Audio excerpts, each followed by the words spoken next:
नारी का विरोध। धन्यवाद। माननीय अर्चना पांडे जी, माननीय अर्चना पांडे जी, मैं आपकी अत्यंत आभारी हूँ कि आपने मुझे इस गरिमामयी सदन में बैठ जाओ ऐतिहासिक बजट पर अपनी बात रखने का अवसर प्रदान किया। ये बजट केवल आंकड़ों का कोई शुष्क दस्तावेज नहीं है, बल्कि ये हमारे उत्तर प्रदेश के यशस्वी मुख्यमंत्री योगी आदित्यनाथ जी के उस संकल्प का प्रतिबिंब है जो उत्तर प्रदेश को उत्तम से सर्वोत्तम बनाने की ओर अग्रसर है। स्वास्थ्य संकल्प से सिद्धि तक अध्यक्ष महोदय, अधिष्ठाता महोदय, शास्त्र कहते हैं पहला सुख रामचरितमानस में लिखा है, प्रथम सुख निरोग काया। मैं विशेष रूप से जनता के उत्तम स्वास्थ्य की मंगल कामना करते हुए प्रदेश की सुदृढ़ चिकित्सा व्यवस्था की सराहना करती हूँ। आज उत्तर प्रदेश में स्वास्थ्य सेवाएं अंतिम पायदान पर खड़े व्यक्ति तक पहुंच रही हैं।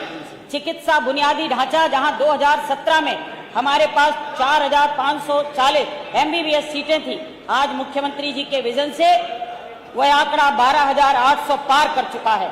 ये मात्र संख्या नहीं, भविष्य के उन हजारों डॉक्टरों की फौज है जो प्रदेश की गरीब जनता की सेवा करेंगे।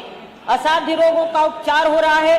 कैंसर जैसे असाध्य रोगों के लिए भी करोड़ों रुपए का प्रावधान ये दर्शाता है कि ये सरकार संवेदनशील है, जीवन की रक्षा को सर्वोपरि मानती है। शिक्षा ज्ञान का उजियारा और तकनीकी विस्तार भी है। अध्यक्ष जी, शिक्षा वह नींव है जिस पर समृद्ध भविष्य की अट्टालिका खड़ी होती है। मुख्यमंत्री जी ने अनुच्छेद 21(a) की भावना को धरातल पर उतारते हुए शिक्षा को तकनीक से जोड़ा है। नियुक्ति और विश्वास, माध्यमिक और अशासकीय विद्यालयों से 43,000 से अधिक शिक्षकों का पारदर्शी चयन युवाओं के प्रति सरकार की ईमानदारी की प्रेरणा है। डिजिटल सशक्तिकरण हो, आर्थिक तमाम ऐसी चीजें हैं जिनके लिए मैं कहना चाहूं तो बहुत लंबे समय तक इस पर बात कर सकती हूं, लेकिन मैं समझती हूं सदन में सबको अपनी बात रखनी है। मैं इतना ही कहना चाहती हूं कि दृष्टि 2-3 प्रकार की होती है। एक विकारी दृष्टि होती है, एक शिकारी दृष्टि होती है और एक शिकायती दृष्टि होती है। तो सामने वाले विपक्ष के भाइयों को केवल शिकायत है, शिकायत की दृष्टि से बात करते हैं, परंतु जहां तक निष्कर्ष में अंत में यही कहूंगी कि ये बजट सर्वे भवन्तु सुखिना सर्वे सन्तु निरामया के ध्येय वाक्य को चरितार्थ करता है। ये उत्तर प्रदेश के 25 करोड़ नागरिकों के विश्वास का बजट है। मैं इसके लिए इस लोक कल्याणकारी बजट का पूर्ण समर्थन करती हूँ।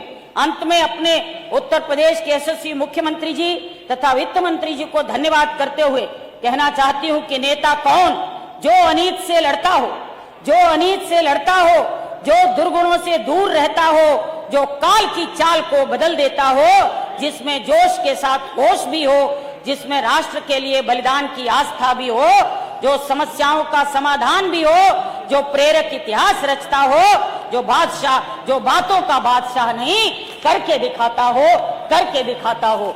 माननीय अधिष्ठाता महोदय, मेरी छिबरामऊ विधानसभा जनपद कन्नौज एक कृषि प्रधान एवं घनी आबादी वाला क्षेत्र है, जिसमें मेरे विधानसभा क्षेत्र की प्रमुख समस्याएं हैं। मेरे यहाँ आलू के किसान बहुत हैं। आलू किसानों की समस्या है कि आलू की फसल प्रमुख होने के कारण हम आलू के क्षेत्र में विश्व प्रसिद्ध हैं, लेकिन यहाँ के किसान 2 समस्याओं से जूझते हैं। उचित मूल्य न मिल पाना, जब पैदावार होती है तो कभी कभी भाव गिर जाता है, जिसके कारण किसान की लागत भी नहीं निकलती। मेरे विधानसभा क्षेत्र में अनुरोध है कि एक आलू के चिप्स की फैक्ट्री या आलू आधारित प्रोसेसिंग यूनिट लगाने की मांग करती हूँ। जीटी रोड पर फ्लाईओवर या बाईपास की मांग करती हूँ। छिबरामऊ नगर से गुजरने वाला जीटी रोड NH 91 NH 34 निकला है, जिस पर आए दिन भारी जाम बना रहता है, जिससे आए दिन दुर्घटनाएं हो रही हैं। गंभीर मरीजों की भी गाड़ी एवं एम्बुलेंस फंसी रहती है। इसके समाधान हेतु नगर के बाहरी हिस्से में सुव्यवस्थित बाईपास या मुख्य चौराहे पर फ्लाईओवर निर्माण की बात रखती हूँ। सौशैया चिकित्सालय है, जिसमें एक रेफरल सेंटर जैसा हो गया है, जहां गंभीर हादसों के लिए विशेषज्ञ चिकित्सक, कार्डियोलॉजिस्ट, न्यूरोलॉजिस्ट, गायनोकोलॉजिस्ट की भी आवश्यकता है। अनुरोध है तत्काल इनकी नियुक्ति की जाए। गुरसाईगंज क्षेत्र में नवीन मंडी का निर्माण कराया जाए, इसके लिए भी सरकार से अनुरोध करती हूँ। छिबरामऊ नगर में तिरंगा तिराहा से पश्चिमी बाईपास का मार्ग अति जीर्ण शीर्ण व जर्जर है, प्रतिदिन जाम रहता है। नव निर्माण हेतु नगर विकास विभाग से बजट आवंटन की अनुरोध रखती हूँ। गुरसाईगंज क्षेत्र में बालिकाओं हेतु कोई राजकीय महाविद्यालय न होने के कारण छात्राओं को 20 से 25 किलोमीटर दूर जाना पड़ता है। राजकीय महिला महाविद्यालय गुरसाहिबगंज हेतु भूमि आरक्षित कर दी गई है। मैं छात्राओं की उच्च शिक्षा हेतु राजकीय महिला महाविद्यालय की मांग करती हूँ।